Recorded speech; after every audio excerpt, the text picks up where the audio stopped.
I grew up in Alberta. I know the innovative nature of that. Well, go try to give that answer back in Alberta, because I grew up there too, and I can tell you the people. Yeah, I can tell you the people of Alberta would be ashamed with the answer you just gave. Oh, wow.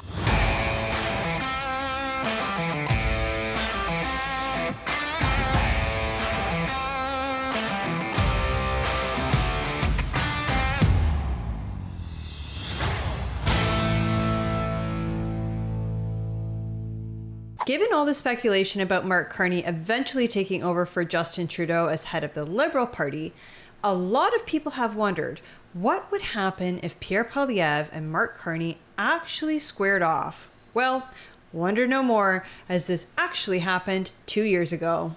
Let's take a look. Do you support the Prime Minister's decision to veto the Northern Gateway pipeline, Mr. Carney? I understand the veto of the Northern Gateway pipeline. You support it? Given both environmental and commercial reasons. Do you support it? I think it was sensible. I wasn't involved in the decision, but I think it was the right decision. And yet your company has invested billions of dollars in oil companies in both Brazil and the UAE to buy pipelines. You bought billions of dollars of pipelines as a company in the last 5 years. Do you support those investments? Mr. Poilievre, there is a global energy system, and one of the issues, I'm trying to explain a bit of how the economy works. One of the Thank issues, you so much. Oh my gosh. Oh, that was good. That was good, because I was like, how dare he talk down to Pierre like that? It's like, thank you so much. Now remember, this is before Pierre was the leader of the Conservative Party. Right. This is in the Ethics Committee, if I'm not mistaken. I think so. Yeah, I think so too. But man, it is something to watch him work.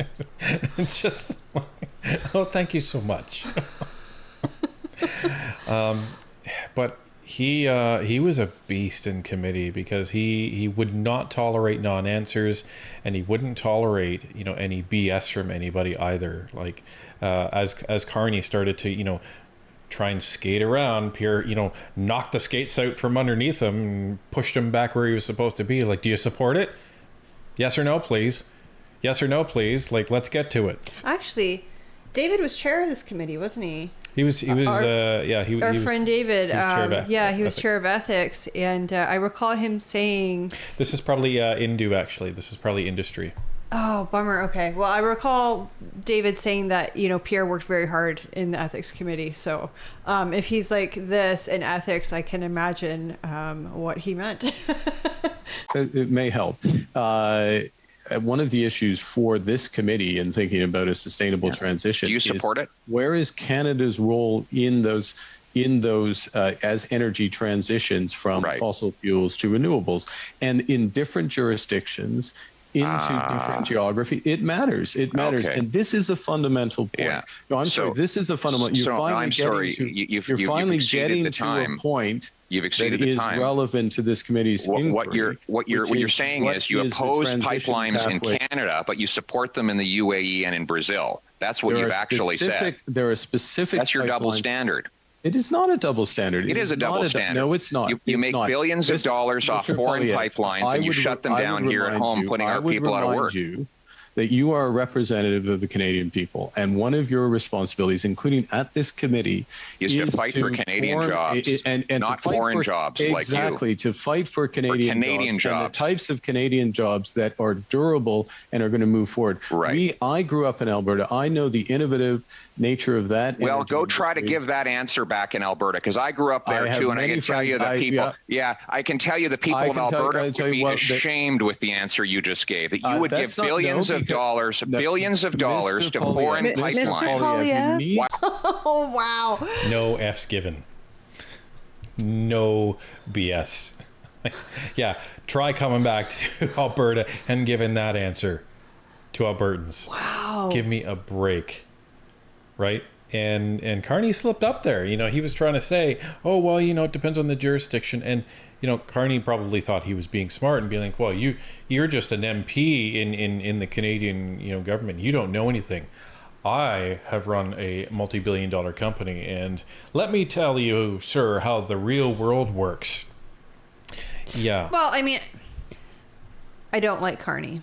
I'm not trying to make him look good. It's possible what he meant was that Canada's more developed and needs different technology, like, say, nuclear, instead of oil and gas, or that we should be moving away from oil and gas and towards nuclear, where there are other countries that are just getting off of coal and should be working towards oil and gas instead. But on that argument, I would then say, well, where are they going to get that oil and gas? And the answer should be they should be getting it from Canada. Yeah, and then the other thing is that we do have a very good and very safe nuclear program, but it's not enough to support the whole country. So if the goal is to get away from oil and gas, then you need to put infrastructure for nuclear in place. You can't just be like, well, we're cutting off oil and gas. I guess you guys are everybody hope for the best. Yeah. Right. But this is the good thing about Pierre is he's a bulldog, and he doesn't take crap from anybody. It doesn't matter what their credentials are. He'll go toe to toe with anybody. While not allowing Canadians to build pipelines here at home, that is the kind of elite Davos hypocrisy. Could I please, Madam Chair, this is really unbecoming of a member to badger any witness.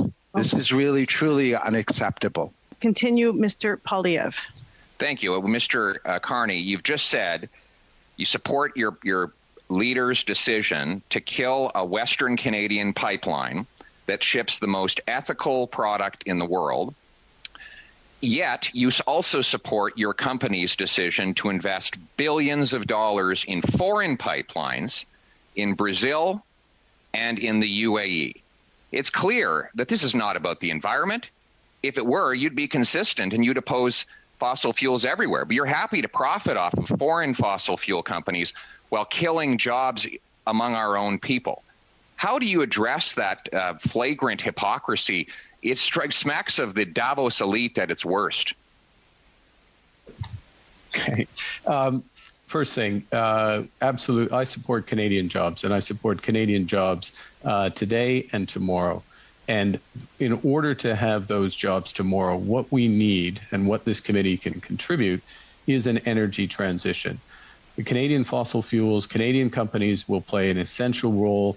Brookfield itself is heavily invested in Canada, including in energy infrastructure for fossil fuels, but it's also, and we connect collectively as Canadians, and we look to our parliament to support this, need to be putting in place the energies and industries of the future. That means carbon capture and storage. That means blue hydrogen, and both of which are absolutely essential for Canadian jobs in my home province of Alberta, and that's where the future lies. Now, we need to have the overall picture, which is why, and I'll finish with this, Chair, I emphasize the clear pathways, walking back from that, not jumping on specifics, and not seeing the bigger picture, nor providing the support that Canadians deserve. Yeah, so that's where Pierre ran out of time.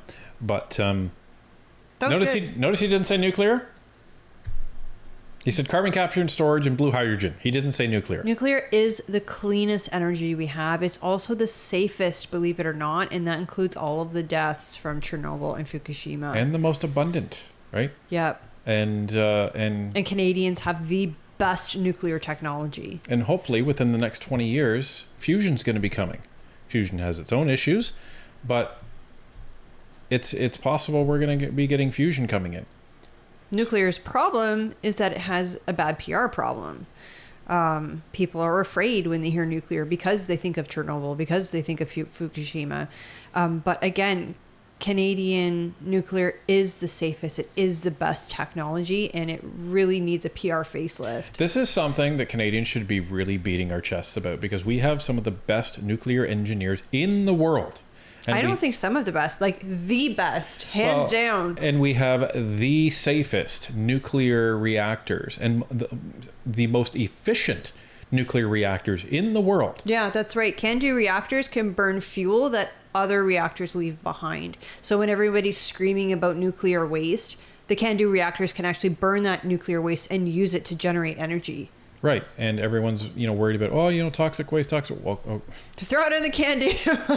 Exactly, but it gives you a taste of the potential interactions between Mark Carney and Pierre. And Mark Carney is a much more intelligent individual than Justin Trudeau. You can tell that, but it also seems that Pierre will still bowl over Mark Carney when it comes to any type of interaction, because that's what we just saw. I don't think, just based on the interactions I've seen of Mark Carney, I don't think he can't handle. He's not Pierre. A bulldog. Yeah, he's not.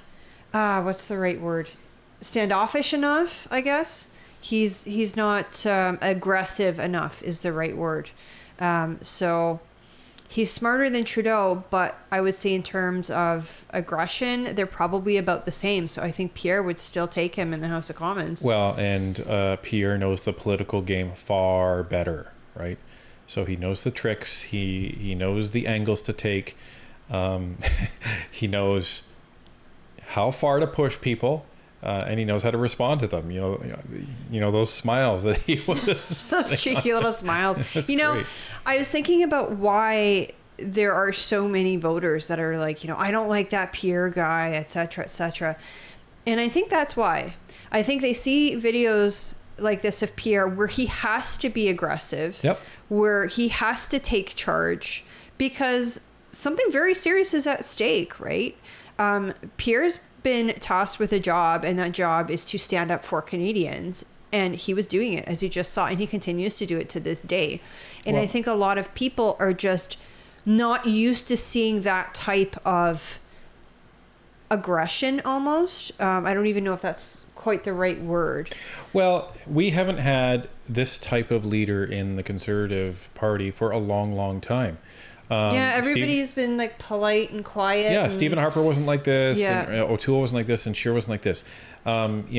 Pierre's a fighter. And why do people gravitate towards the Conservative Party?